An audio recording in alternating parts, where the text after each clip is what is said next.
Check that out. First appearance Batman Beyond in a comic. I'm pretty stoked about that. Just kind of see what else we got in here.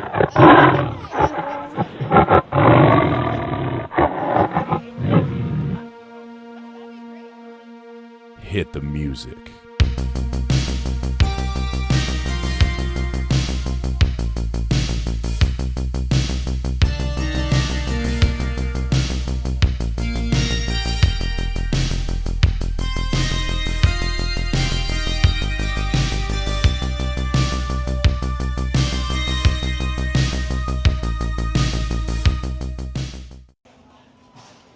We're here at Rose City Comic Con. We're going to document the weekend here for Blue Tiger Revenge. Are you ready? No. That's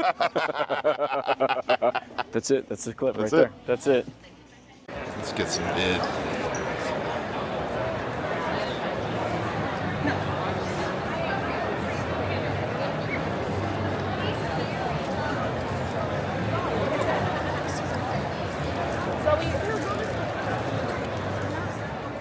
Oh, look at us. Live coming at you in real time from Rose City Comic Con. Blue Tiger Revenge Tour. Yeah, this time we're really touring. How's that? Crazy. You know who I am? Comic book illustrator Tag Lucia, and with me is the big dog, the king of beards, in the flesh. Look at that. Just killing, wheeling, dealing, spending way more money than he ever should. You know him. I know him. We all hate him. The bearded prick himself. Big Brian Bales. How's it going, Big Brian? It's going good. And we're calling this Rose City Comic Conversations. Ooh, conversation. So let me ask you this, Big Brian. Yeah. What do you think so far of Rose City Comic Con? I have very much enjoyed our weekend here. So for folks who don't know, this is Sunday. So this is the last day of the convention. Yeah. We've been going hard in the paint. Grinding. Yeah. Grinding, as they say. Yeah, since Friday morning. We got here at like 8 a.m. Convention didn't open until 1. Well, we were here at 8 a.m. Yeah, we were ready to rock. You know, it might have been a little error on my part, but hey, we got primo parking. We did get primo parking, yeah. Primo parking. And that's all you need. Yeah. I've got way too much stuff, and you'll see later on today. Once I get home, I'm gonna turn the camera back on. I'm gonna show everybody what I got. Check out the swag I came home with. There was a certain acquisition that you made that, let's just say it's a dream come true for you, right? It is a dream come true for me. Yeah. I picked up the Hot Toys '89 Batmobile before the show even started on Friday. Before it even started, that's right. Yeah. Yeah, well, you were making dreams come true. I was just living the dream. Yep. With this fresh and fly haircut. Yep. And I don't know. I think we should test this out with the listeners, with the Tiger Cubs. Okay. Big Dog and the Mullet. Big Dog and the Mullet coming at you live. 99.9, Portland's own Big Dog and the Mullet. Yeah. So this is our first video, man. I know. We've been talking about this for years. We have. This is something that we've been working on for a long time. That's and I'd be curious to see what the Tiger Cubs think of it. We are going to change the schedule up because the plan right now is we've both been real busy. Work, life, everything else. Yep. So really the thought is we need to cut back just a little bit more and focus on quality, not quantity. Yep. They're like, cut back. You haven't put out an episode in like 2 months. Yeah. Exactly. Very true. Exactly. Very true. Because we've been working on this. Exactly. So yeah. Big Dog and the Mullet. That's right. So we're going to go down to 1 episode per month, but it's going to have based in a video component. Yeah. So there you go. Yeah. Because it's the only thing we can do. We have to do something. We can't let this die. The tiger may be getting old, but the teeth are still sharp. Teeth are still sharp. And the claws are still strong. That's right. Yeah, the desire for the hunt. So what I'm going to say to you all, enjoy the video, and we'll see you soon. Yeah.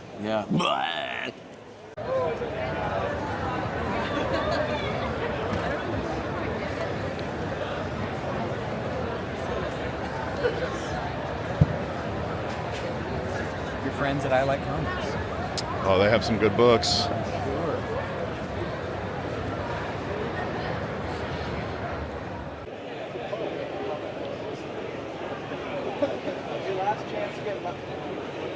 I was hoping to bring kind of a diverse stack for you. It's pretty diverse. So these damn things, I would have thought I'd signed every one of these on Earth by now. You're getting closer today.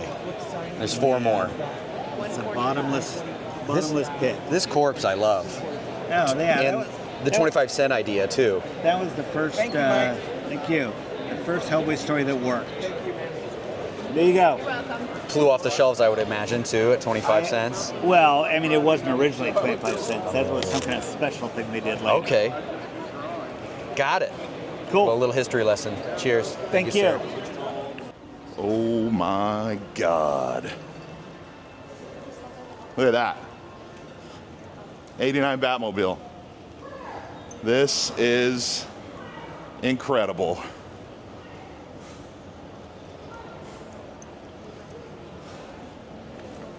Wow. Yeah. Is it a dream come true just to see one? I mean, yeah, to see it in person is pretty cool. My earliest, I don't know if you know this, but my earliest childhood memory is my dad taking us to see this movie at the drive-in theater, the old Longview drive-in theater. Seeing the original movie. Now, people like to say I have an unhealthy obsession with Batman. I don't buy it. I don't buy it. Man. You think the bomb drops out of the wheel here? You think it armors up? This one? Yeah, it this does one. everything it did in the movie. Yeah, that's what I think. All right, we're putting in a free plug for Adam West Day in Walla Walla, Washington, September 21st. That's the fall equinox. It's the last day of summer. Apparently they're having an Adam West Day out there in onion, potato, Eastern Washington country. And look at this, the 89 Keaton Batmobile. I like to think of it as like the 91 Batman Returns mobile, you know? But I'm just like, I'm a Michelle Pfeiffer guy. I can't blame you. Hard to argue with logic on that. It's going pretty good. It's going pretty good, I would say. What do you think? I think we're having a good day. Real good What? day. What'd you find? What did I find? The highly coveted, mysterious. Look at that. Look at that, folks. In the wild. That's how you do a blue tiger hunt, right there. That's what I do, man. Yeah. You know? Courtesy of Big Bride. Big dog. The big dog coming through in the clutch. Every time. Every time. So, Every time. what have you been hunting for today? Books, right? Yeah, just books. Books. I picked up Star Wars Dark Empire issue 1. Picked up one of the things I'm really stoked about. Yeah, let me pull it out. Show the tiger cubs. Show the tiger cubs. People are walking by looking at us going, what are those guys doing? What are those assholes up to? So I picked up this right here. So this is So cool. yeah, or Heir to the Empire, not Dark Empire. Heir to the Empire issue 1, adaptation of the awesome Timothy Zahn novels, and then we got this guy right here, Batman Beyond. The best Batman. Well, he's up there. He's up there. But the origin issue, which is the first appearance of Terry McGinnis as Batman. No, what makes that really special though? That was like a promotional comic for the show, right? Yeah. Yeah, so it wasn't actually like in the series, wasn't released on stands necessarily. Right. Dude. You know, there's one of those for Space Ghost Coast to Coast that was just released internally. I've been trying to find it, but no one has it. Yeah. But one day. That'll be the next acquisition. So I'm gonna look for some turtle books, I think, to finish out the day, and then I've got a fucking haul. So this will be this will cutoff. The cutoff is coming, and it's coming quick. Probably should have came yesterday, but here we are. I mean, like right now.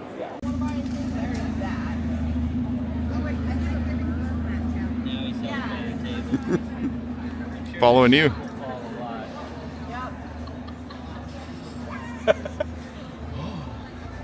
It's right here.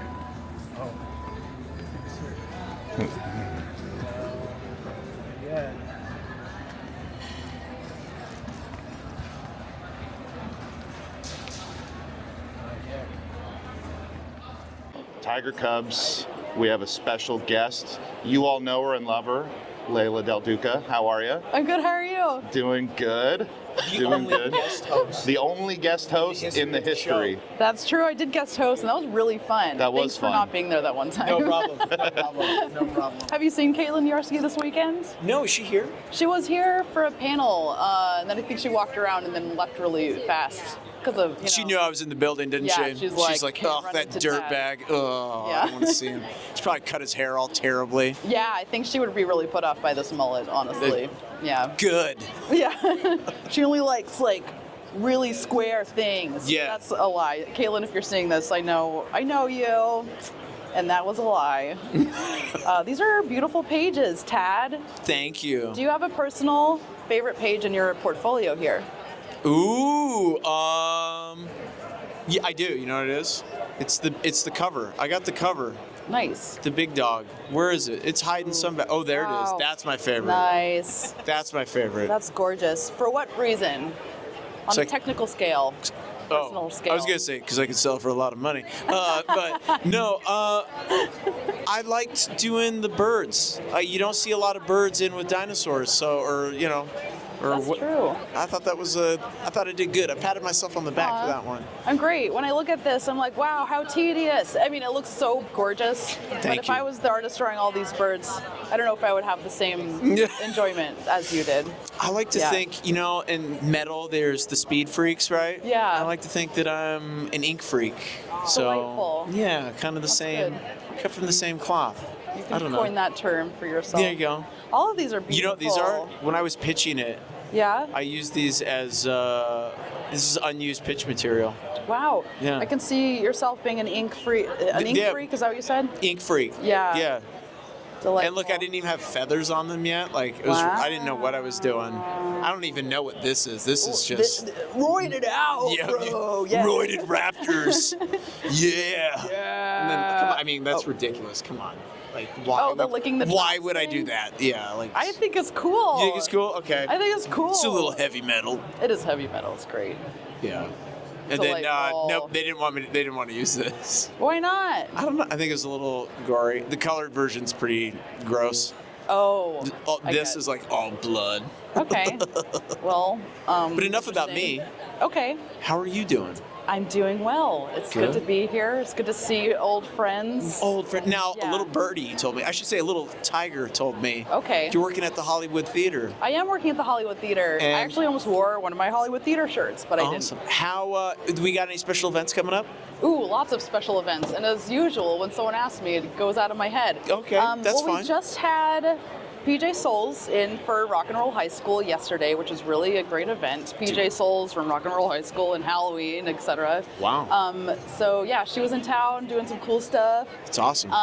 The weekend before that, we had a bunch of sold-out screenings for North by Northwest on 70mm. For those of you who don't know, the Hollywood Whoa. Theater is one of the only theaters in the country that still plays film on 70mm. So I think we're pretty rad. You know what I saw there on 70mm? What? The Tingler. The Tingler? Yeah, with Vincent Price. Oh, cool. Yeah. I've never heard of it. Oh, you should watch it. It's a really great old-timey monster movie. I think it's from the 50s, 60s, probably 60s. Okay. I would imagine. It's definitely worth your time. Delightful. And it's Vincent Price, you know? Yes. Oh, the Tingler. We just played the Red Death as well, or the Red Mask. The okay. Mask of the Red Death. That's the actual There you title. go. But that's a Vincent Price movie, and I totally did not go see it. But It's fine. I don't know. I like the old monster movies, so Cool. if I hear Vincent Price, it would probably get me in the seats. Yeah. Yeah. Yeah. Are they gonna do any like cool '80s throwback movies this year? You think? Oh, most likely. I mean, we do cool throwback movies all the time. Oh, I know. Yeah, we do a nice mix between, I don't know, from all the ages. New stuff, old stuff. Like right now we're playing Beetlejuice, and also The Front Room. But then we're also playing other stuff like the movies I just listed. Did you get to watch the new Beetlejuice yet? I haven't. I was really skeptical, but everyone who's gone was saying that it's fun. That's what I'm hearing. They're saying Tim Burton might be back. Not that Keaton never left. Well, Keaton never left. Okay, That's right. okay. But they're saying it's one of Burton's return to his old stomping grounds. Yeah. So I'm in. Because I was like Okay, you know, yeah. like when they retcon all these older flicks, I'm a little like, Yeah. Are we just gonna? Is the marketing just nostalgia here, Yeah. or is there some substance? But supposedly it's pretty Totally. good. Well, how long are you two in town for? We leave tonight. Oh, bummer. my goodness! We'll see it on Monday together, but I'm gonna- be out of town.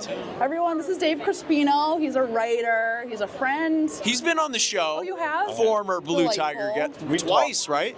Once. Once. Just the That's one right. We've time. had Tony on twice. Yeah. Look at this. But we talked. This is your ska shirt you said. This is my ska shirt. Oh, sweet. We and I. What's your talked ska- about do you- Layla. I talked about Layla on your show. Does the ska band have a name? Doesn't. Oh. You know My what? book. You know that's the name. Buy my book.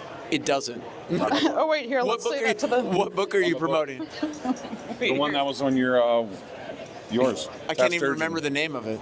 No. I have it at my house. Taft Sturgeon, Holiday in the Stars. There we go, Taft. Yeah. Taft Sturgeon. That was originally in the back of Shutter. It was. Thanks again for What was it? contributing Like for Shutter. free. was Shutter. for Shutter. Shudder. That's right. It was in Shutter. Yeah, it was That's in right. Thanks Shutter. again for including us. You're welcome. My comic mom. Yeah. Was Shutter? Shutter was an image book, right? Yes, it was. Yeah. It still is. Yes, it Still I'm pretty sure. is. Yeah, it still is. Why do It's I still have there. this? Yeah. It's still there. Unlike you. Sleepless, which is not an Image Comics book anymore, because we got the rights back and we Hey. recently had a successful Kickstarter campaign to merge the two volumes into one hardcover. Which is beautiful. Thank you. I got to look at it. Yeah. Oh yeah. To see it. We have one proof for me, Congrats. one proof for Sarah, and the rest of everyone else has to wait. For the shade. Yeah. But thank you, everyone. Thank you, Kickstarter backers. You gotta pay to play. How did we miss that? Or is this the wrap it up? I guess we got to wrap it up because I ruined this. Big Bryce said No, so. you made it perfect. No, Well, guys, I'm just gonna say, thanks for stopping by. It was Yeah. really good to see I you bought these for books the yesterday. first video Blue Tiger Revenge episode. First, the Oh very my first. God. Yes. Oh, snap. Yeah, live from Rose City Comic Con. Live from Rose City Comic Con. We like to call it Rose City Comic Con Conversations. You have to call it that. That's good. That's good. Good job. Check 1, 2. Tiger milk! Tiger milk! I like tiger milk! Give us some more of that, please! Tiger milk!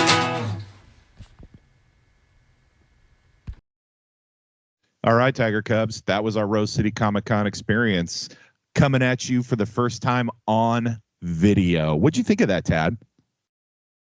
What did I think? I think it's about goddamn time. That's what I think about it. We've been talking about this for, I don't know, feels like a decade. Yeah, Decade. yeah. It really it's been a hot minute since we've been talking about this. So for those of you who don't know, this is actually our second attempt at trying to record this video. I'm learning a new program, so if anybody has any tips on OBS, hit us up. Blue Tiger Revenge at substack.com. And send it to us. Give me your tips. I'll take all the help I can get because I could not get it to work. Ryan loves tips. He loves getting tips. Just the Loves tip. it. Just the tip. Just for a second, just to see if we're having a good time. But yeah, no, this is our second iteration. The first one went really well, and then I couldn't get the program. I had like this crazy echo coming in from Tad. So here we are. Wow. Yeah. Always. Yeah, I am. Isn't that interesting? It's always like, oh God, yeah, Tad was really just dropping the ball. God. Yeah, always. Listen, if I can blame, I will. Every single time. So how dare you, sir? How dare you? I know. Look, I brought props even. Props. No, I'm so impressed. You got the cat there. He's not Yeah, he said he's a man. Quick. He's a man. Okay. He is a man. Looks like just a little cat baby over here. He's a man panther, all right? A man panther. That's what I call him around the house. People are like, what? What did you call him? He's my man panther. I love it. So yeah, how's your con experience overall? I got to be honest, because I'm not a big con guy, right? Yeah. Like I I have like existential dread Mhm. as we get closer and closer. I always feel so underprepared. Yeah. And did I go to this con probably a little underprepared? Some of it was Not out of my powers. not entirely your fault. Yeah. But overall, the con was okay. The con was good. Yeah. I had no negatives to say. Way better than the great. last time. Yeah. I oh, he's going. He's Alright, gone. Cat's gone. Get out. He's got to go hunt. He's got to go hunt. Yeah, bugs. But in terms of, I would say overall, because I was, I did Boise, Yeah. and then literally did this like 10 days later. Yep. And I would say overall, it's probably one of the best like back-to-back con experiences I've ever had, and not so much just because of the conventions themselves. Like when you're in the throw of the convention, Right. you're meeting all these people, and everyone's Sure. great. Everyone wants to be there. Yeah. But I have to say, like, in terms of just like outside the convention experiences, were just great. It was just so yeah. much fun. So much fun. Like I had a great time in Boise, and then following that up, 2 weekends later Mm-hmm.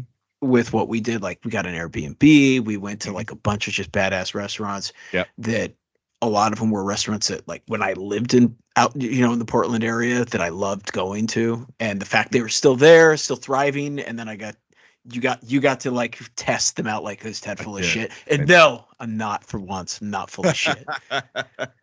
Yeah, for once. Come on. No, it was great, man. I had so much fun at the convention. Not just being able to talk to a bunch of different artists. Shout out also to super producer Matty K. He actually was there on site doing some producing. I'm proud of you. You finally earning that paycheck that we give you. And as you saw earlier that earlier in the video that he was putting stuff down for us. It was pretty great. I got to give him a shout out too, because he was definitely had a hand in making my experience being back in Portland amazing. Jim. Yeah, he got me in. Like he let me get up out there on a mat. I don't know if he had to like pull some strings, but we went in there when like guys were like practicing, getting ready for like an actual fight at one of the like MMA gyms there. Yeah. And just got to, roll around on the mat some. And I hadn't done that in like years. And that used to be like my life. Like that was all I did. Yeah. And the fact that I got to get out there after the better part of 2 decades and like get to roll around, and like it was just, oh man, it was so much fun. Like that like weirdly, that was probably the high point. Right. In terms of like just fun factor. Yeah. But it just made the overall experience just so much more, just that whole day following, like, because then right after that you found the Creature comic. I did, and which I was like, what's happening here? Like all like the stars are aligning, like Stars everything aligning, good is yeah. My tiger senses were sharp over the weekend of Rose City doing On the Hunt. So yeah, it was just it was a good time. I liked one of the things I thought was interesting that I don't necessarily remember them doing it before was like Artist Alley. Typically you had all of like the big name folks all in one little area by themselves, whereas like an island, they'd have island. It was like Rockstar Island. Yeah, and they didn't have that. No, they was like just kind of had them spread out throughout all of Artist Alley, which I thought was really cool because then it gives. A lot of times, you have like Mike Mignola was there tabling all weekend, and he obviously attracts a line. And so then you had all of the other creators who are around Mike Mignola be able to get some attention. They were able to connect with the other artists all around them, which I thought was really cool. I really liked that set. I mean, I guess my only like not peeve, but like my only critique on the convention, and everyone I've talked to said this is like just conventions all over the country, is me, I'm a purist. Sometimes I am you too. could even exactly. You could even argue I sometimes get to be a little bit of an extremist. Like I really like seeing comic creators. Yeah. And there was a lot less comic creators and a lot more I don't know They had, what the would you even, they had the maker space there. which was fine, The but maker like space was cool. They made like the talent and the work there was amazing, but I'm with you. It felt like it kind of took away a little bit from Artist well, Alley. even just the Artist Alley was just like half of it was people selling just cartoon, like I want to say like not fan stuff, but just like stickers and Sure. little things, and which is great. It's like I do I buy some of that stuff? Yes, I do. Yes, I do. Yeah. I go and buy Yeah. pins and stickers for the ladies in my life, Yeah.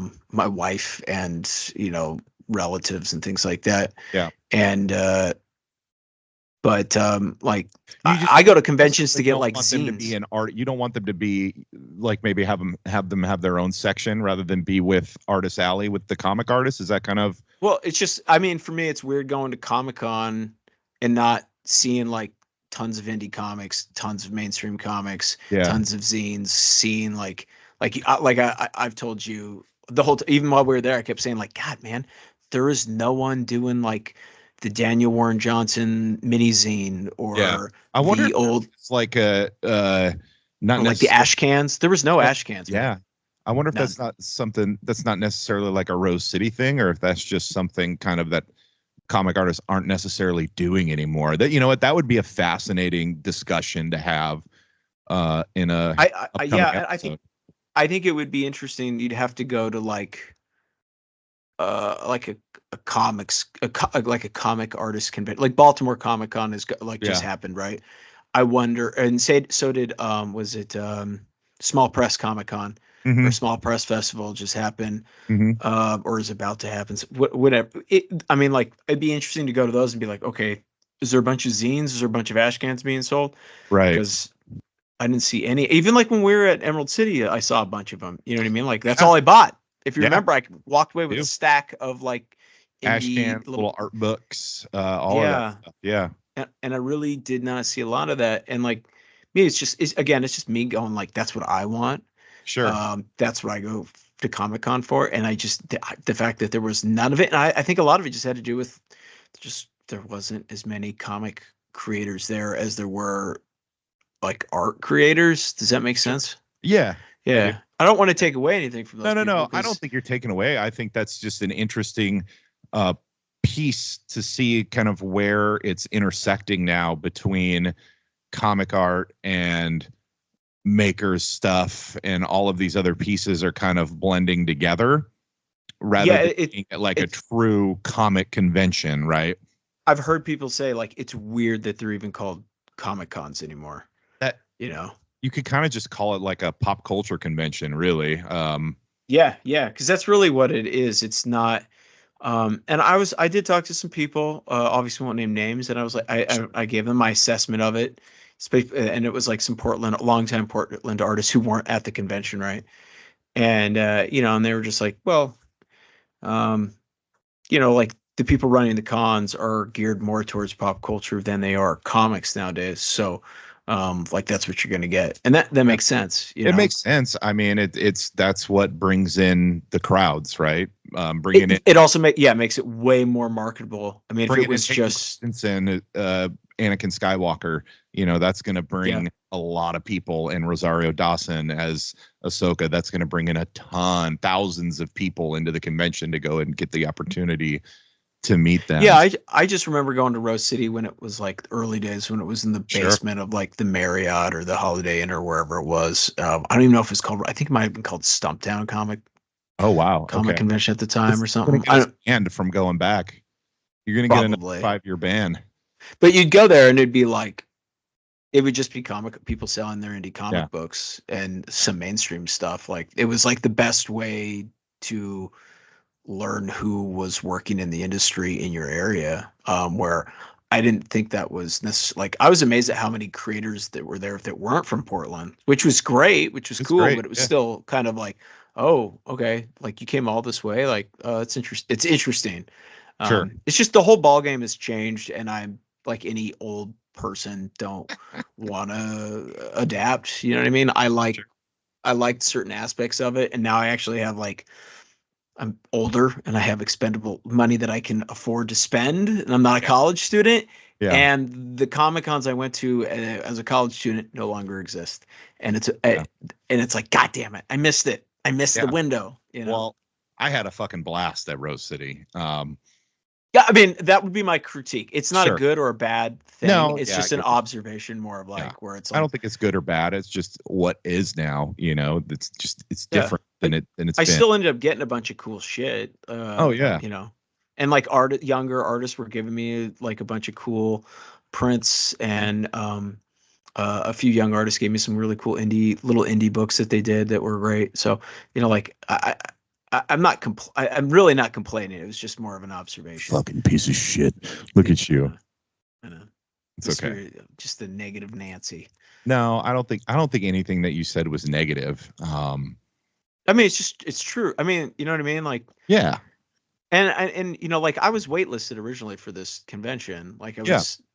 so it was weird going like, oh yeah, you didn't pass, because when you sign up for them, they have very strict, like, when were you published? Who were you published by? How long has it been since your last? Like they have all these kind of like this questionnaire you got to run through, and then you get there and it's like, wait a second, like the 70% of the people are here are not comic people, so like why am I even doing this questionnaire about being published? Because I'm looking at a lot of people that they're just making keychains. Like what the fuck? You know, like if I'm being honest, like what the fuck? They're Sure. doing fan art. Like it's Sure. great. It's not. I'm not saying it's bad. It's good stuff. People buy it. I buy it. But at the same time, I'm going like, why did I have to jump through these hoops, proving that I'm a professional comic artist, when like that obviously that is not something that is. Maybe that's the problem. Maybe if maybe it's like, oh, he's a pro comic artist. I don't know. It's weird. It's very confusing. It's just confusing. Like I guess. Okay, there you Sure. go. Like enough with the negativity. Yeah, positive stuff. No. God damn it. yeah. Listen, they're never going to allow us back. You don't have to send this to them, right? You don't have to. I know. I will. I don't care. I thought I had a blast, man. I don't think anything that we're saying is bad or wrong.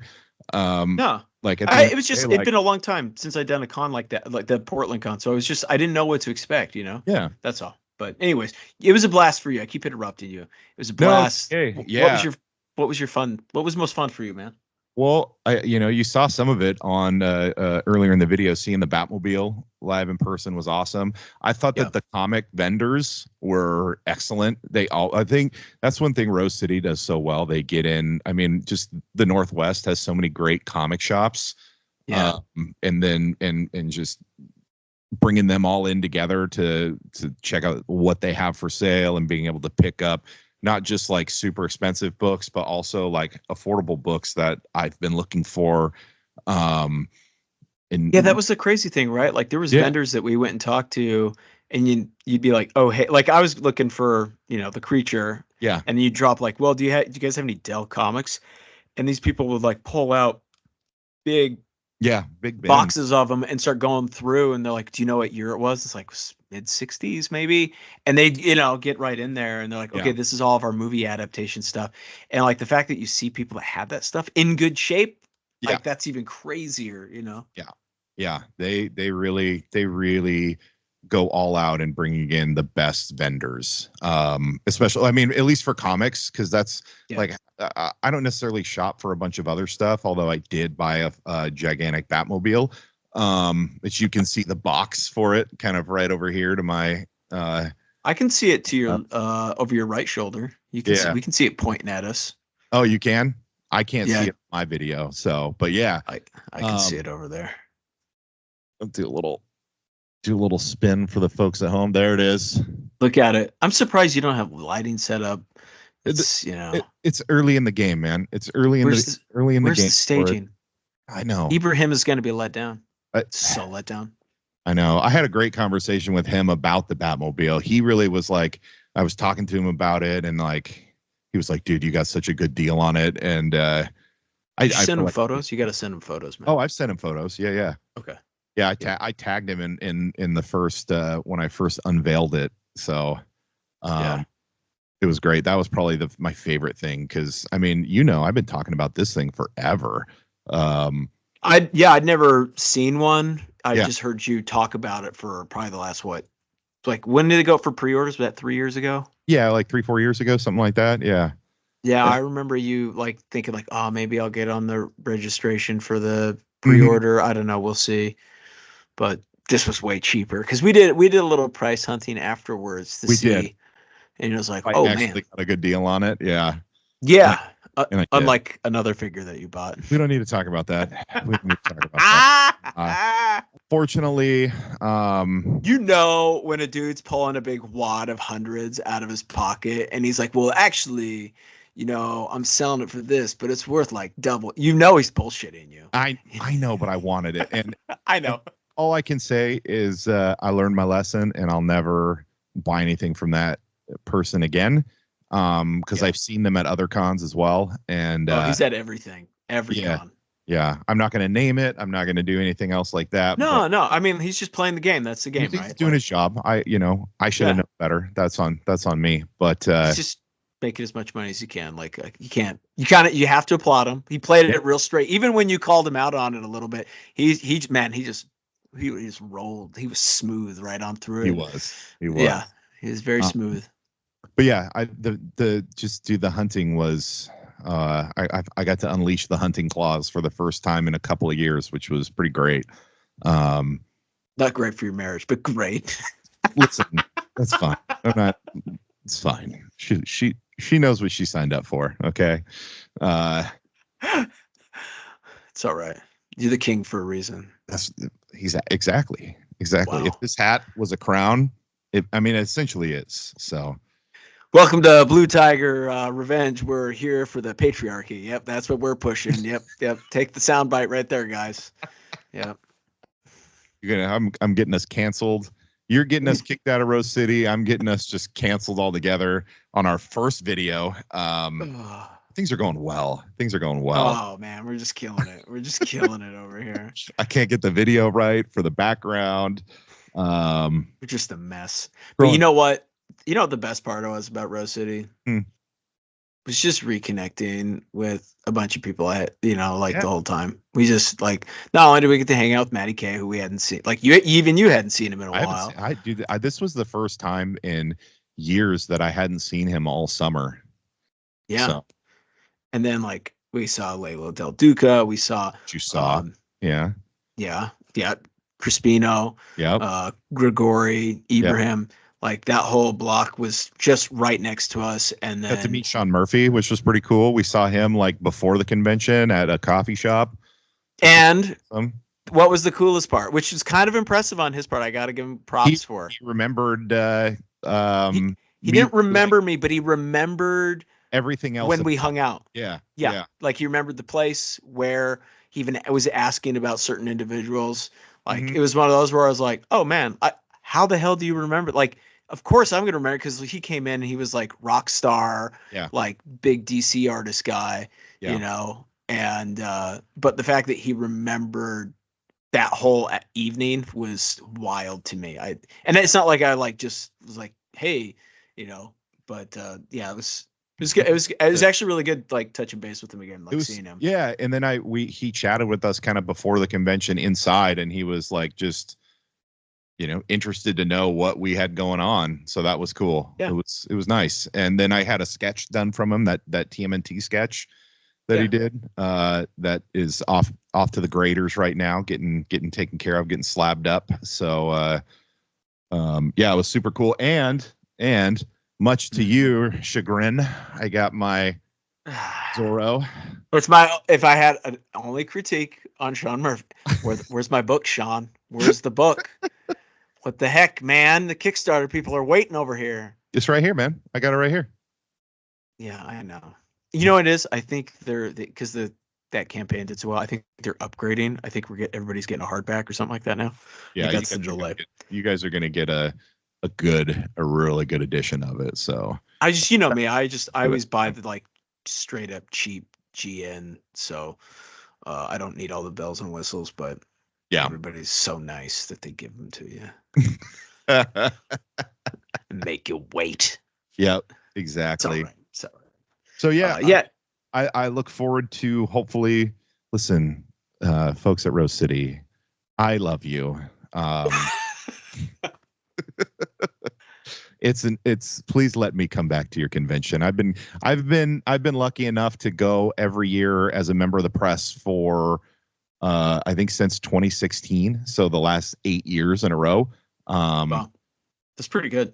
Yeah, and it's something that I am grateful for, and I try to give back and promote the convention as much as I can, and as much fun that I have there, and how great it is. Like everybody there is super nice.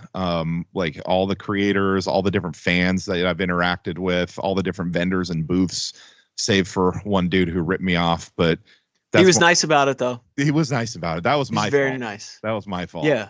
I should have known better, but I had to have it. So You should have known when he pulled the phone move on you. Like, yeah, 1 second. He pulled his phone out, which wasn't ringing.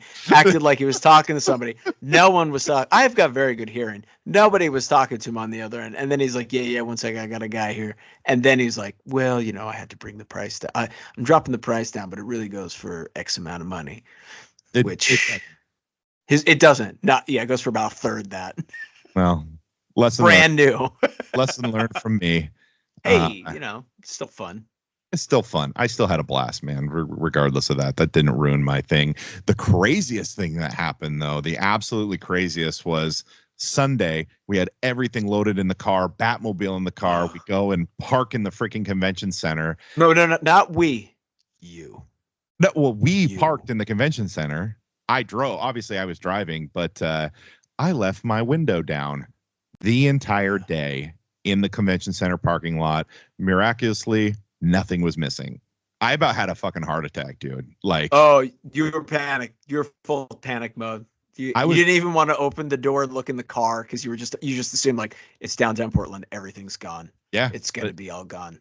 Luckily, because of security and being in a private area for parking, nobody messed with my stuff. It was all there.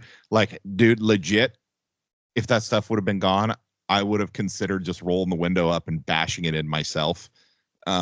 Just so you didn't have to go home to your wife and go, oh, hey, I left, that thing I bought, that Batmobile that cost a ton of money, I left the window down and somebody took it. I would have been like, yep, they broke the back window. Yep. It's gone. Someone smashed it. It was a smash and grab. I don't know what to tell you here.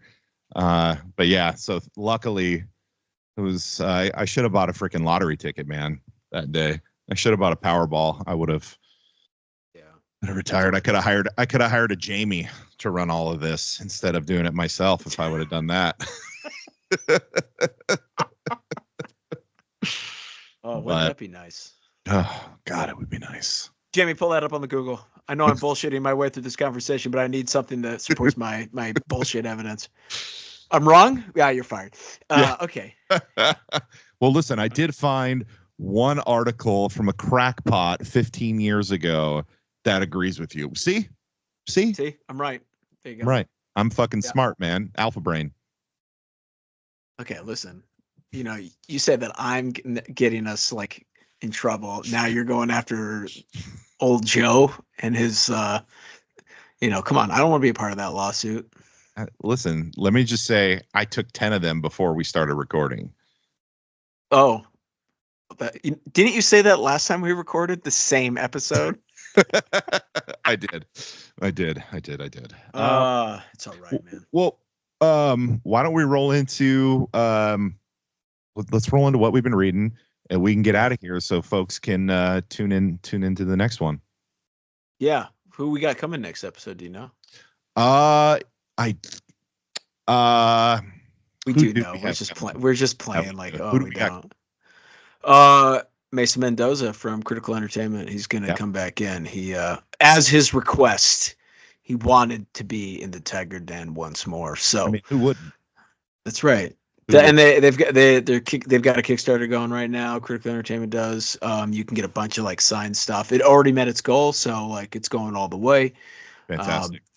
Yeah, but he's gonna come on because I think now he's got like 5 books under his belt since the last time we had him. Yeah. He's been he's a little writing machine. So we got to get him on. And I love Mason. He's a cool dude. Not just because like he's a cool dude. He's had a comic guy, Critical Entertainment, but I remember when we went to Emerald City years ago with him, and he had an extra ticket, and he gave it to Max so he could come. So That's when I almost killed a lady for trying to grab Max by the arm. yeah, but I was telling somebody about that, and then I was telling them how because of that, now you know how to get me fired up, and you played a practical joke at me. I did. Which I kept thinking today. I was like, wow, what if he wouldn't have said anything and just let me go? Because I like went from 0 to like the bomb had gone off. Like there was no fuse left. Yeah. Okay, folks. Before we go into what we're in, I'm going to tell you what Bri did to me. I'm sitting at the table. Just finished this. This was at Rose City. Is that Rose City? Yeah. Beautiful sketch. We'd seen Sean Murphy a bunch of times, right? I said, I'm going to take I brought a TMNT 30th anniversary blank cover. I'm going to go have him do a sketch on it. Right. And then Brian comes back, and I don't even remember what you told me, but you're like, man, he was just like such an asshole. He was super rude to me. I told you he told me to go fuck myself.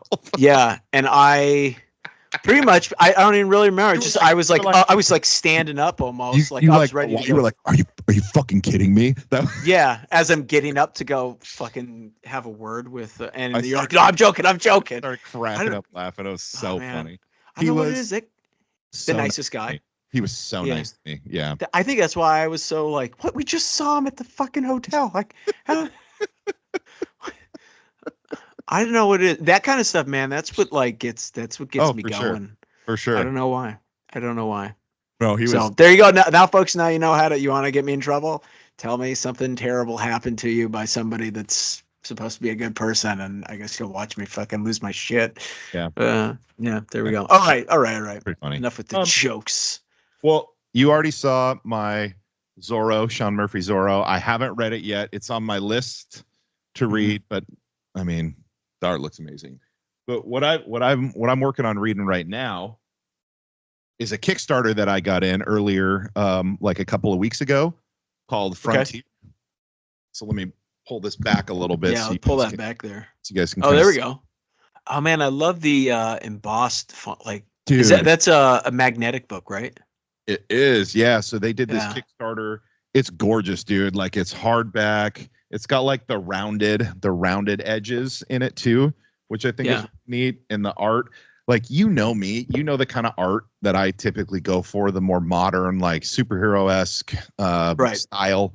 And this is typically a bit cartoony, but like, man, it's got some realism going on in there. A lot of detail and shit. All of the detail from like the world, the ships, the weapons, but then you have like the people that are a little I don't know, cartoonish, which it works though. It's so good.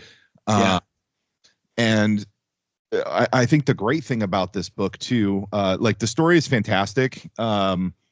I'm really in the beginning of this. I'm on page 25.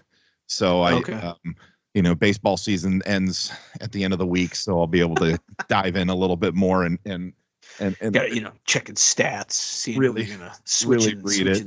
Yeah, shut up. We got to change the batting lineup for this game. I'm telling you. Yeah, I don't do any of that. But Frontiers is about the way it kind of opens is they're building a ship for exploration to kind of explore the making of the universe, right? Yeah. But what happens when you run out of funding for that? You get bought up by a corporation who wants to use it to mine energy. Capitalism? What? Right. And so, obviously the founder is not happy with this. And so she's like doing her thing to like do little sabotages here and there, which they can't fire her and she can't quit. So they keep moving her from place to place. But it gives me kind of like a Firefly-esque vibe. Okay.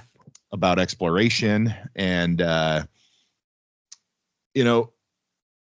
the Kickstarter campaign was wildly successful. Like, dude, I think I backed this like last year and it's already. I remember when that was funded. Yeah, maybe a year and a half ago. So it did not take very long. So it makes me think most of the work was already done. Probably. and they got it out. It's super professional, super nice. It didn't take 3 years to get done, 4 years to get done. And then with the, Magnetic Press didn't like send messages trying to get us to feel sorry for them because shipping and they overspent their budget, even though, it was mega successful and went way over. But that's neither here nor there. Are you talking about a little Canadian publisher? I might be. But the book shots fired, folks. Oh, I don't give a fuck. You didn't name them. You give something. Don't. I have before, so I don't need true. to do it now. But the book is gorgeous, dude. Like it's and like I think the panel flow, I think they do a really great job. It's easy storytelling. Easy to read, great storytelling. I can't wait. I can't wait to finish it, man. Because I got another book backed by them too that came at the same time. So what happened is they had back-to-back Kickstarters, and I backed both of them, and so they sent them both for that same series. No, it's just another Magnetic Press book. While you were at Rose City, before the convention even started, I talked you into buying a Magnetic Press book. You did. Yeah. Do you remember what it was? I have it sitting over there, but I can't reach it. I can't remember what it's called. It's a Jim Henson. It's a Jim Henson book by Ramon Perez. Former guest of the show. Hopefully, guest again. So we'll get him on here. I have a feeling that he's got some stuff coming up that probably I want to talk about. Here in October. Just saying. I don't know. Yeah, I'm excited. But what about you, man? What have you been reading? Just feel like I've been reading back into the flow of reading. Like I took some, I just really didn't read a bunch of comics over the summer. Oh, you know what? There actually is one more book that I read that I have not talked about. What? We talked about it in a recording that didn't make it out. Tyga? No. Fucking piece of shit. I even gave you one. Wow. Wow. I mean, listen, Tyga. If Tad's a pervert. If God and Jack Kirby had a baby, it would be Tyga. Oh, it would be almost as good as Tyga. It would be almost as good as Tyga. No, but I read the relaunch of Teenage Mutant Ninja Turtles. Man, this is Eric Talbot cover here. Okay, Joel Jones. Jason Aaron's. Yeah, it was pretty great. Here's some of the action pages. Oh, nice. I think Joel knocked it out of the park with this. They're building a really interesting story with it as well. You've got Raph like in a prison, basically being blackmailed by the warden to like root out corruption inside the prison. That's cool. And then it like he's alone. He's got nobody in there knows why he's there or what he's doing. And then the Foot Clan murder the warden. So now it kind of ends. Essentially, yeah. It's kind of like, did you ever see that Stallone movie Lock Up? Oh yeah, where he gets brought into. It's called Escape Plan. Arnold is in that too. Oh, I'm thinking of it. Yeah, well, not Lock Up. Lock Up is where he gets sent to like the worst prison because he's a master breakout. No, that's escape artist. That's called Escape Plan. No. Yeah. This movie came out in the 80s, dude. Really? Did you ever see Lock Up? No, I'm thinking of Escape Plan where he does. Yeah, Escape Plan came out with the same thing. They made a sequel to that. Yeah, but he was in that one he designs prisons and then he goes in and then something happens to Warden and they won't let him out, right? And he's got to actually escape his own prison. Yeah. Lock Up is I think it was like early 90s, late 80s where he's 89. Him and 89. And I'm looking at it right now. Yeah, Donald Sutherland plays the Warden. I forget what the reason why he's in prison, but it's just a good, and it's also got I can't remember the other actor. It's got a bunch of big name actors in it. Before they got Forrest Whitaker, I think is in it. Maybe is he not? Okay, then it's not for. There's someone like him that's in it. I can't remember. Anyways, it's a good movie. Someone like him. That's like a good actor that you've seen in a bunch of stuff, but I can never remember his name. Gotcha. What were you trying to say? You're trying to bait me into saying something horrible? Wow. What a piece of shit. We're even on video and he's still trying to get me. Wow. First you try to get me to go beat up Sean Murphy and now this? Wow, what a piece. So you see what I have to deal with, folks? You see what I have to deal with here at BTR? Man. God damn it. I know. Oh, I know. oh. Wow. Wow. But there's a great scene where they restore a car. They fix up a car. And Okay. then Sutherland gets all pissed about it because God forbid the inmates can't be like jovial. And so he sends his goon inmates in and they rip up the car. Oh, okay. Yeah. Yeah. Gotcha. That kind of shit. Okay. It's pretty stupid. But I mean, I have Stallone. I got to watch it. So he does get in a big fight for a Levi jacket. It's a pretty big deal. Who wears the Levi jacket makes the rules in the yard, my man. that sounds like what people think prison would be like in the 80s. So Yes, definitely. Is that a Levi Written by jacket? Michael Scott. The Dementors. We just ate gruel. Yeah. But Anyways, we got the Levi jean jacket. always. Okay, what was the oh, you asked me what I've been reading, right? Yeah. Okay, so I think I already covered it in like some of the last episodes. I picked up I've been reading Appleseed. Yeah. But so I got all 4 volumes for like nothing, and it was one of the first American adaptations that came over in the 80s. I remember. Sure. You were so stoked when you picked those up. Yeah, because I've been shopping for them. Like Eclipse did them in like 86 or something like that, 87, and you can get them fairly reasonably priced on eBay, but still it's like, $15-30 per book on, and this guy gave me all of those plus a bunch, like a Japanese book of it's like all the behind the scenes stuff. I can't read it, but it's got a bunch of like designs and just right, like it's just got like sketches and stuff from Shiro Masamune. And Appleseed was like his first big like hit, right? Like before he did Ghost in the Shell and things like that. So yeah, and it was interesting because it's oversized and they took all the art, right? And they reversed it so you could read it like a traditional American book at traditional American comic size. It's really strange. Yeah. But all of it translates really well. Like it still reads really well. So I've been reading that, and then I didn't really buy too many comics at Rose City because I was working the whole time. You were working. Working, yeah. But what I did get right before I came, yeah, you did. Before I came, they had in August they do a back issue sale over at Bosco's, and I got. Even though I've already reviewed this probably on here because I've got the big art collection, but I got all the original tour books from the 93 one too. With what? I hooked you up with an issue of that, didn't I? Yeah, with number 1. Yeah. Anyways, they had all 4 of them. I'd never seen them all. Oh, cool. And it was the original Eclipse run. They were $1 a piece, so I got all 4 of them. Of course. Yeah, I mean, you have to $4 for these guys. Yeah. And they're awesome. I got that, and then so I read that just because I had never read it in color. I'd only read it like black and white, like the original arts or like the oversized art stuff. And then I got Gen 13. There was a 2-issue miniseries that Adam Hughes did for cool. Image back in the day. And I'd never seen these in the wild too. I'd only seen them in collections, I've right? never seen those before. Yeah. Yeah, and so they're like great shape. So I picked again $1 a piece. Yeah. So $2 and $2 for some Adam Hughes. I mean, I'll take that all day long. Yeah, and this is back in the day when Adam Hughes, the only other narrative I think he'd done some comics for like Hustler or something like that when Hustler was doing their like their comic, I guess you could say comics. Chance, if you don't know what a Hustler is, Google it. You'll find out. I never read those books. Okay. No way. Oh, of course not.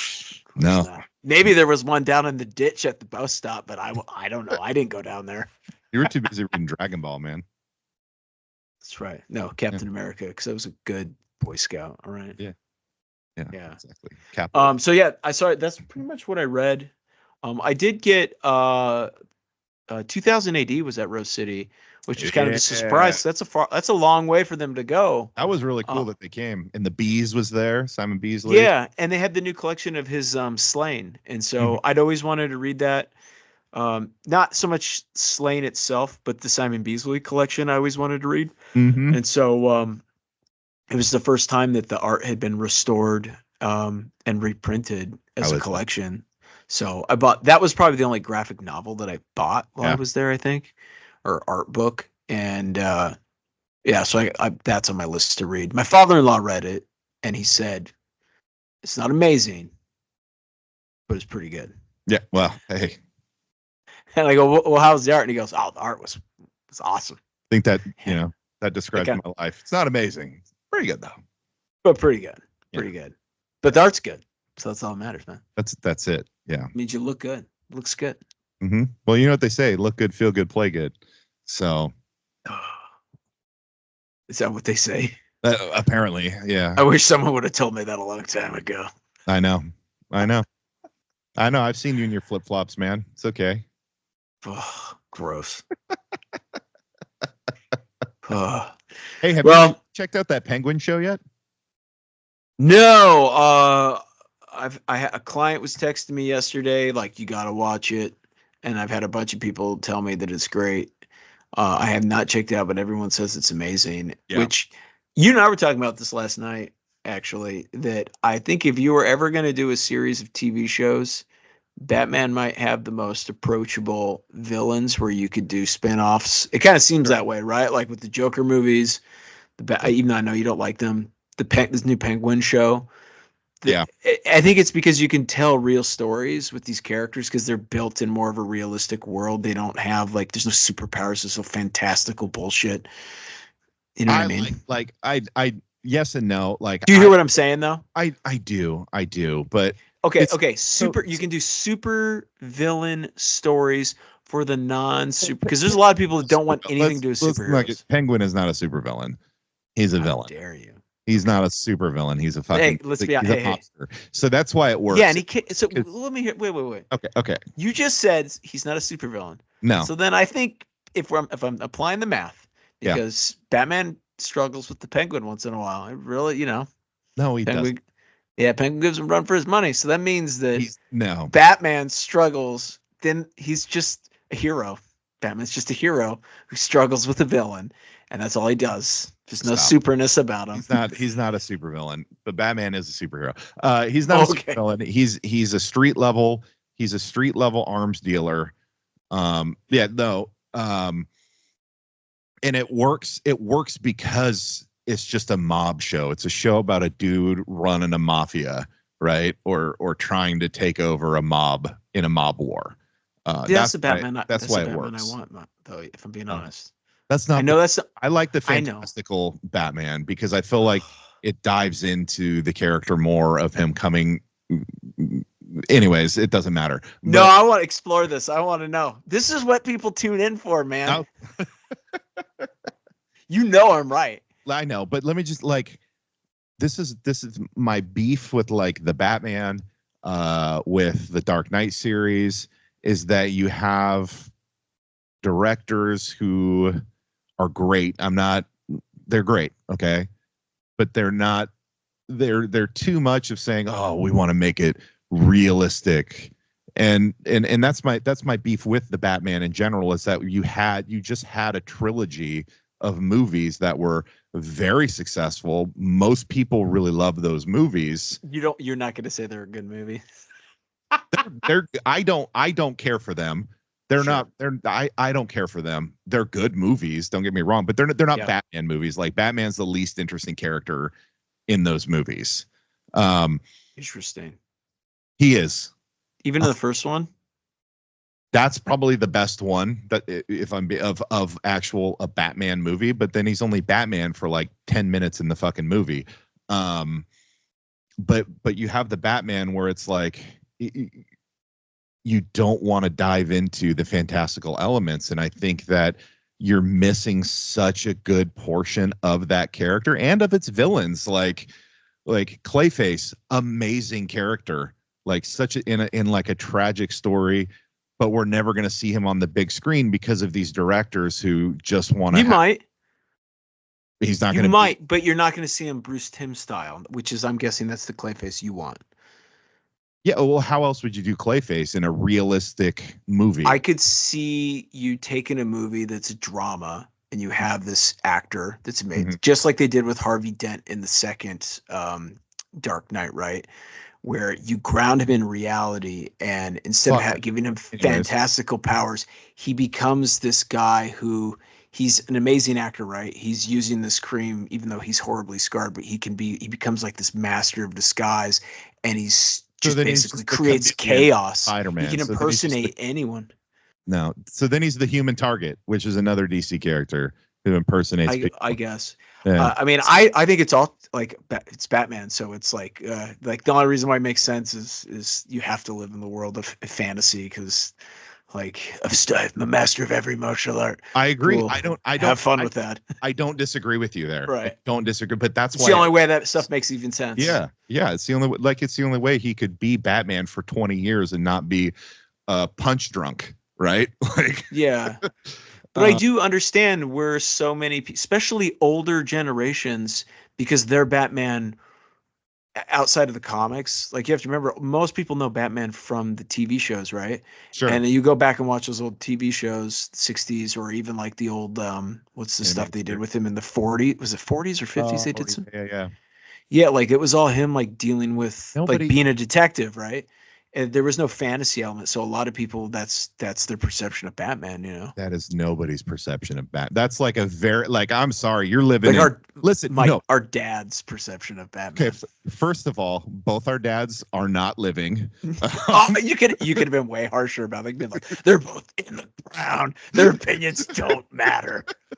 So when it comes that's to what the I'm saying. bat. It's like I feel like you're missing a huge portion Oh, of sure. fans by not diving into that fantastical element. I mean, let's be realistic. If you want the best Batman you're gonna do right now, is if you have to have your foundation be the Bruce Timm animated adventures. Sure. Like if that is not your foundation for your study of Batman to bring him into the next gen or to a movie, Sure. like you're gonna have mixed reactions, in my Yeah. opinion. Which I thought that was the perfect blend of like realism and Yeah. phantasm. I don't know. Just Fantasy. Fantasy. Yeah, of realism and Yeah. fantasy. Because I mean, Because like they did some stuff like I always think of that Killer Croc episode where you find out like where he's like a mutant kind of, but he's got like a horrible disease, yeah, and you know, and he's got like this weird carnival background, yeah, but like he's almost has like superpowers essentially because of like the way he's able to live in the sewer and stuff, which no one could do. Yeah. You know, like he has more like crocodilian abilities. Yeah. Like he's more like, let's be honest, he's more of like an X-Men mutant at that point right. than anything right. else. Or like the Man Bat. Like the Man Bat stuff was amazing. Yeah. But it worked because they grounded it Clayface, so like, much. The you know, Clayface Poison stuff. Ivy, Yeah. Or Poison Ivy with her like making her own children, Mhm. which was so fucking weird and creepy. Like it was almost like a Twilight, like that. Like a lot of those Batman episodes, they like some of them would be straight up like just grounded detective stories where he's Sure. going against somebody. Like a lot of even some of the Joker episodes, and then some of it was like almost like Twilight Zone stuff. Yeah. You know what I mean? Yeah. Yeah. And you know, my other beef with the Batman is that not only did they say, "Oh, this is a grounded street level detective movie." Well, he fucking sucked as a detective. Let's plainly put it that way. Worse. He's always been kind of a bad detective if you think about it. Like pump it in the computer. Where to say? That's where we go. Yeah. Like or like I found this like the 60s episode, right, where they've just run the evidence through the computer and it ding ding ding. Yeah. Like, and they give him a riddle. Like this is the shittiest computer ever, man. Remember that? I mean, I it was do. a fun I device as a kid, but then you think about Yeah, it, like but- I would be pissed. In that movie, like the Batman, they since this is what the Cubs want, this is what the people want. They would pick and choose what would be like realistic and what wouldn't. Yeah. if that made sense. Like when Yeah. he's in the wing glider and then he just crashes and then just stands up, like he didn't just wing glide off of 30 stories and fall and hit Well, a that fucking wasn't car that and when a that movie train. came out. That was one of those big critiques that you kept seeing online where people were like making fun of it. That it's like, dude, he just hit that thing going like 200 miles an hour. He'd be broken in half. He wouldn't be like, all right, let me Yeah. get to my car. Yeah. You're like, what? Yeah. Or that nobody died when he was driving the Batmobile through through fire and all of that shit. Like, come on, man. I Like, mean, you know I my just critique. watched- Of it. I I just- made it like 10 minutes. Just his Yeah. introduction, I thought was the dumbest thing in the world. If I'm being I honest. just watched 89 Batman in theater over the weekend for Batman Day. That was, And yeah, happy Batman Day, by the way. See, Thank we're you. talking about Batman. it was fucking great, man. It was fucking so good, dude. Like, But see, look at how okay, but you But- just watched the Batman now versus the 89 Batman. Say what you want, technology, whatever, but just from a writing perspective, not even not They- just writing, but storytelling, the cinematic, the lighting, like in the that's what I Batcave mean. when it would light his eyes and then everything else. Oh, dude, like the lighting in that Well, movie. I'm not perfect. the introductions of the Batman itself. He's so much smarter, especially once we He's detective in that get movie. revealed the character, like you get Yeah. to see about who Bruce Wayne actually is in the movie, Yeah. right? That introduction makes him so much smarter because he's not relying on just like, I'm gonna beat the shit out of these guys, like fuck No. you. He's Well- smooth and he's tricky, and he's creating this mythos where they don't know if he's a giant bat or if Yeah. he's a dude. Yeah. You know? Well, and then he's the perfect blend of Batman and Bruce Wayne because like he plays Bruce Wayne as like real awkward. Yeah. And then as Batman, like also a detective, like he figures out how the Joker is poisoning all of these different people.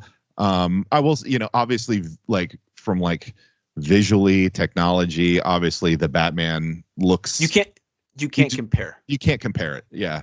There's but- bad movies that look amazing, like Yeah. Like Yeah.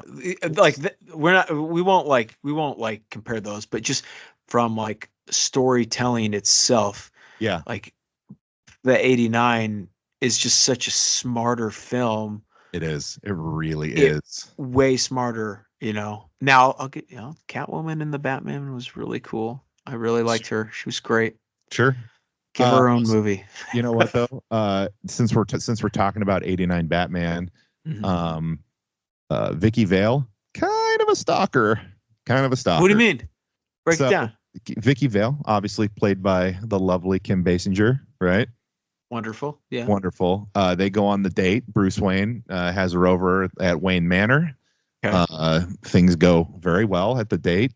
Okay. She stays the night, and then she asks Bruce, "Hey, how about lunch at my place?" And he's like, "I'd love to." "Oh, wait, I can't. I got a meeting." "Oh, well, how about dinner?" "I'm actually going to be going out of town for a few days." And so then she's walking down the stairs. He's doing his Batman, right? Can't let anyone get Yeah. too close. Smart. Um, Smart. And she says, "Alfred, I'll see you guys when you get back to town." "Alfred, out of town, ma'am? We're going to be here for quite a while." And so, God damn it, Alfred. right? God. And How long's he been doing this? He should know better. he should know better by now. So then what does she do? Does she take rejection? She follows him, takes pictures of him when he's going to Crime Alley to put flowers down for his family. Isn't she a detective? She's a photographer. Oh, wait, she's a freelance photographer and she's doing Yeah. this? So Yeah. she's not even like a journalist? No. And then she calls her partner, her journalist partner at Knox from the movie, to say, "Hey, pull up everything you can on Bruce Wayne. Give me the file on Bruce Wayne. Tell me what happened in this area." Damn, imagine if that gal had Facebook. Holy shit. oh man, She'd been stalking the shit out of old Brucey. yeah. Wow. I didn't Well, think of it that way. It was it was a it was long the time 80s. ago. It's It was the different. 80s. People would do that and it was like, oh, she's just enamored. It's fine. It's fine. Yeah, kind of like in Major League, when Tom Berenger follows his ex-wife around, he like shows up at her work. She tells him to leave, and so then he shows up at her dinner party, and that's Well, they're- romantic apparently. Like, He's still in love with her, despite what the courts say. The courts don't know. the courts don't. Yeah. But dude, just the 89 Batman, it's just I mean, anyone who knows me knows, but it's just superior. Like it's superior from an actor standpoint. Obviously, like the action isn't going to be as good. Um, No, they hit a lot with still- lighting and stuff. but you it was know? still really like the action was still really good for what it was in '89. Like, But see, that was the difference, though, right? Like now you go to a Batman movie for the action, right? Where then you went to the, I would say a lot of those action movies because you wanted to see, especially that movie, you want to see Jack Nicholson act. You oh, want to see Michael Keaton act. yeah, And they did. I mean, like, did. and what's funny is both Like those the guys were transition told, don't that do that movie. the transition that Michael Keaton does from Bruce Wayne to Batman, stellar. Like he's just this awkward, kind of weird dude, and then he goes into his true self of Batman. And you kind of see the transition of when he's like trying to talk to her and tell her that he's Batman, and then the Joker shows up and he actually turns into Batman as Bruce Wayne. It's spectacular, man. Spectacular movie. I haven't watched it in a long time. It's still I need to good. go back Still and great. watch it. Still great. Now we got to, Yeah. and so the best part was I got to take Max to it, right? And Okay. so for those of you who don't know, my earliest childhood memory is going to see this at the drive-in with my dad. I was going Is to that see like 89. 90, 91? 89. 89? Oh, wow. I was 4 years old. Yeah. How much of the movie can you actually remember, or do you think you just fill in a lot of the gaps? I don't remember, like I remember being at the drive-in, right? Yeah. And being in the green van that my dad had at the drive-in watching Batman. Yeah. So then I got to kind of have Max and I watched it maybe like a couple of years ago, but he didn't remember it. We were going to sit down and watch it like a couple weeks ago, and he was like, "Oh, I haven't seen this movie in so long, and it's like watching it for the first time." I immediately turned it off, and I was like, "Dude, we got to wait to go see it in the theater." Yeah. So essentially, What was his assessment? What oh was he like? Man, no, dude, he Dad, this is loved it. old as fuck. He thought it was great.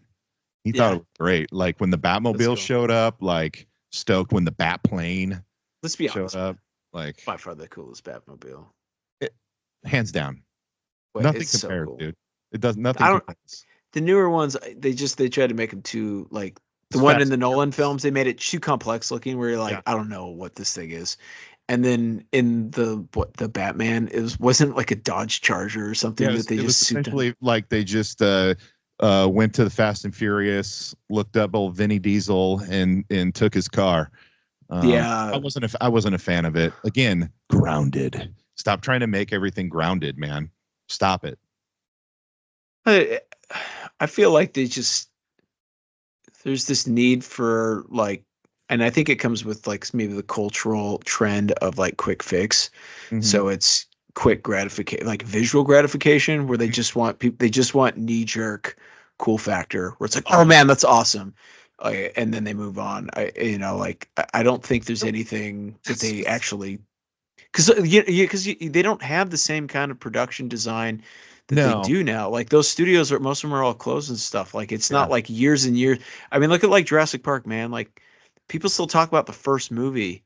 Like Yeah. it was made yesterday. They don't talk about Jurassic World or even Jurassic Thank Park 2 God. or 3 like they do the first one. You know what I mean? Like there's been fucking 6 movies, and they Yeah. only talk about that first one. Just even like Aliens, they talk about Alien and Aliens, and that Yep. is it. Like, and Yep. it's because they're like there was stuff that was being designed, and people weren't intentionally trying to go and make it to make merchandise. They were just trying to make stuff look amazing and practical and interesting. And I feel like there's something missing there where everybody's And I feel like if you make it, if you do that, the merchandise will come, because yeah. like look at, I mean, the collector world is so big now; it's bigger than it's ever been. Yeah, it's interesting. It's like you even see it like a little bit in comics, right? Like I've been doing all these pitches and stuff, right, with all Yeah. these different companies and pitching like even Operation Blue and stuff. And Publish it. it's just interesting, some of the conversations that you have, because everyone is so worried about like who we're marketing the story to, Right. who and all that kind of stuff. a lot of the conversations don't necessarily go around like, well, what is the story essentially about? Is it grounded? Does it have interesting aspects of it? It just comes down to like genre and we've already got that slot filled Right. instead of like, yeah, but what is like at the core of the story? Is there something going on? Like, is there something that people that will resonate with people? And like that, honestly, that a lot of times that's never part of the conversation. And it really like it bothers me sometimes. Not saying that I know, a lot of the stuff I do is just because I think it looks cool, if I'm being honest. Like that's, like Cretaceous did okay, right? But a lot of the stuff that like it got positive reviews for were stuff that just happy accidents. Like it was unintentional. Like I didn't mean for that to happen. I was just trying to like do a decent job with the story that I put together. Cretaceous. If God, Jack Kirby, and Jurassic Park had a baby, it'd be almost as good. It's Cretaceous.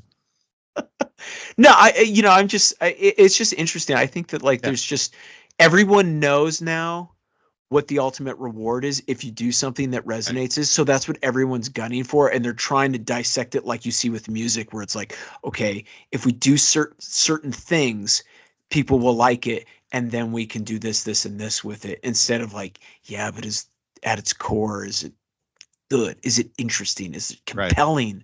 Right. Are the characters like, do they have depth? About Batman. And I love how like our Rose City episode got hijacked by the Batman versus 89 Batman. But the thing about the Batman to me is that a lot of there were so many different elements in the movie that I actually liked. Right. Sure. But then you just put it all together and it didn't work for me. And again, folks, this is me. This is my opinion. Yeah. I'm not saying it's bad. I'll be honest, dude. Every time I think I know anything about this industry or like even my craft, I will have an experience literally within a month where I'm like, oh, I don't know anything. Like I'm just shooting at the hip. Like everything that I think I've learned, there's a whole nother like. So it's just opinions. These are just opinions, and there's nothing wrong with having that. Take it or leave it, Because also, like, let's be honest. Of course, we're gonna find ways of justifying 89 Batman because that was a pivotal. That was a pivotal like a moment in pop culture. Yeah. Where like now I guarantee so like someone Batman movies now like. Yeah, you're gonna see a kid who is like Max's age, and they're gonna watch the Batman, and they're gonna be like, "Holy shit! Yeah, this has changed my life." Yeah, like this is amazing. It's kind of like Star Wars in a way, right? Where like for us older kids, older people, right? Sure. Older adults, the original trilogy holds a special place in our heart, and then you get like the generation after us. It loves like the Phantom Menace and all that kind of shit. Yes. And then like the cartoons that came with it. Yeah. That's a good point. A pivotal point in my life and my development, and that's why I love that movie. But anyways, enough about that. I'm gonna bring us home because we're this is supposed to be a short episode, man. It's supposed to be a short episode. The Batman. God damn it, the Batman. He's the best. Oh God, he's so sweaty in his like costume, and I wonder what it tastes like. Oh, the Batman. Oh, he's just so cool and sleek, like a seal. Oh, like a seal. Okay, like a seal. Oh. Anyway. I hope you know what. When you do the new intro, I want you to clip that part where you're being like a seal. I'll try and find it. That would be amazing. All right, Tiger Cubs. Thank you for watching our first YouTube video, Rose City Comic Con. If you like it and you want more, please like and subscribe to the YouTube page, Blue Tiger Revenge. It helps us out a lot. There's going to be plenty more to come. I'm going to get the program all fixed so it's not you'll be able to see some extra stuff. It's going to be really neat. More to come on that in the future as I actually kind of learn what I'm doing. But you can also find us in the same place as always at our website, bluetigerrevenge.substack.com, where you can also subscribe there and or anywhere else you listen to your podcast at. Even though we're doing video now, we're still going to have our audio podcast for you folks as well. Let's Yeah. see. Check us out on Instagram at Blue Tiger Revenge. We're posting stuff on there. Occasionally, we're working on it, so give us a follow there. And that There'll be more coming now that we're there's doing more video. coming. Yeah, now that we're doing video, it's gonna be fun, man. I'm excited. We got some fun stuff planned for you guys moving forward, and we want to take all of the Cubs on this experimental hunt with us. So, with that being said, Tad, that is all I have. Do you have anything else? Normally, I would say yes because I do, but I'm very tired. So I'm going to say this Mama Tiger is all out of milk. All right. Well, if that's the case, what time is it? Hit the music.